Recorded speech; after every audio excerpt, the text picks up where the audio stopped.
महादेव की महामाया देखिए। हिमाचल में बन गया अमरनाथ से भी बड़ा शिवलिंग, जहां 12 महीने प्रकृति करती है भोले बाबा का जलाभिषेक, जहां पहाड़ की चोटी से बाबा पर निरंतर गिरती है जल की अमृत धारा, वहां नीचे गिरता वो पानी भी जम गया और बर्फ में समाहित होकर शिवलिंग ने बाबा बर्फानी का भी रूप धारण कर लिया।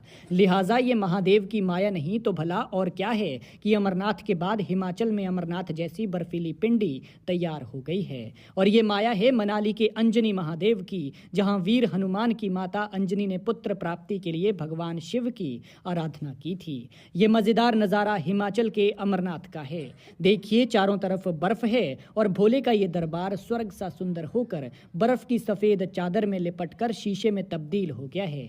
फिसलन इतनी कि छोटे से लेकर बड़े तक सबके पैर फिसलते हैं। उन्हें हाथ और पैरों के बल चलना पड़ता है, तब जाकर यहाँ पहुँचते हैं। और वैसे भी भला भगवान को पाना इतना आसान थोड़ी ना है। कष्ट झेलना पड़ता है, तपस्या करनी पड़ती है, और इन दिनों यहाँ पहुंचना किसी तपस्या से कम नहीं है। लेकिन भोलेनाथ की शक्ति देखिए और साक्षात देखिए। देखिए बाबा अपने भक्तों को कैसे अपनी तरफ खींच रहे हैं और वो लगातार बाबा के दरबार पहुंच रहे हैं। आपने नदियां सूखती हुई देखी होंगी, झरनों का पानी भी थमते देखा होगा, लेकिन महादेव का ये झरना सदियों से दिन रात यूं ही बाबा का अभिषेक कर रहा है। भारी बारिश हो, बर्फबारी हो या भीषण सूखा हो, यहाँ साल के 12 महीने, हफ्ते के 7 दिन, दिन के 24 घंटे एक बराबर जल की धारा शिव का अभिषेक करती रहती है। इतना पानी कहां से आता है, ये आज भी रहस्य बना हुआ है।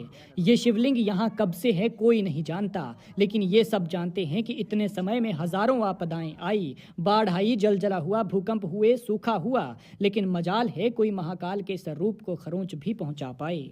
माना जाता है कि त्रेता युग में मां अंजनी ने पुत्र प्राप्ति और मुक्ति पाने के लिए यहाँ पर तपस्या की थी और भगवान शिव ने उन्हें दर्शन दिए थे। तभी से यहाँ पर शिवलिंग बनता आ रहा है। माना जाता है कि आज से कई साल पहले गुरु बाबा प्रकाशपुरी जी महाराज ने इस स्थान की खोज की थी। मंदिर के साथ ही इस स्थान पर संत बाबा जी की एक कुटिया भी है, जहाँ लगातार भक्त पहुँचते रहते हैं। और इन दिनों जब भोलेनाथ के स्वरूप ने अमरनाथ का रूप धारण कर लिया है, तो यहाँ पर भक्तों का जमावड़ा लगा हुआ है। भारी संख्या में बाबा के भक्त उनके दर्शनों को यहाँ पहुँच रहे हैं। खैर, आप भी कीजिए बाबा के इस धाम के दर्शन और कमेंट में हर हर महादेव लिखना ना भूलें।